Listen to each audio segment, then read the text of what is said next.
All right, this is 6.3, example 2. We are still solving trigonometric equations.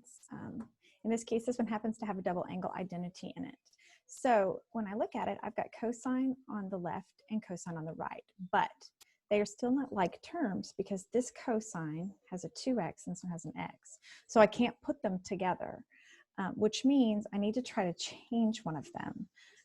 So that's where the double angle comes in. I'm going to use my double angle identity and I'm going to change my cosine 2x. Now remember, there are several cosine 2x's that you could change it to, but we're trying to get things to be like cosine.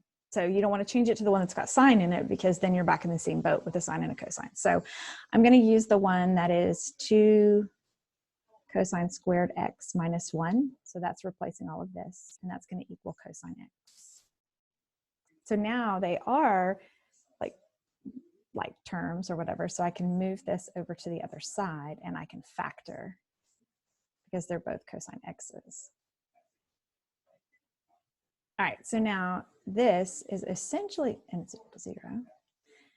I'm going to factor this as if it were 2x squared minus x minus 1.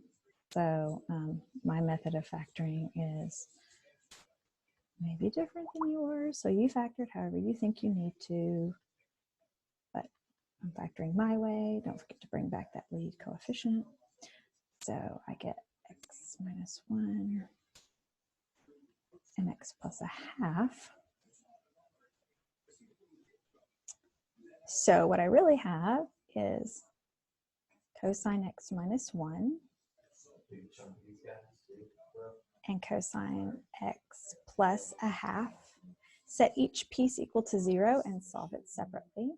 So cosine x equals 1 and cosine x equals negative 1/2. Here's where we arc cosine. So I arc cosine on both sides. So, all right, so where is cosine 1? So that's going to be, remember cosine is your x value, and so it is positive 1 only at, I'm going from the interval of 0 to 2 pi, but 2 pi is not included. So it's going to be at 0. And then where is it? Negative 1/2. So all students take calculus. Cosine is negative in quadrants 2 and 3.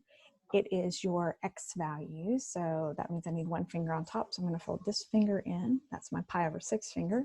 So that means I need the pi over 6 that is in quadrant 2 and the pi over 6 that's in quadrant, I'm sorry, it's my pi over 3 finger. I need the pi over 3 that's in quadrant 2 and the pi over 3 that's in quadrant 4. So it's going to be 2 pi over 3 and 4 pi over 3. And that's it. So this one has 3 answers. And that's all.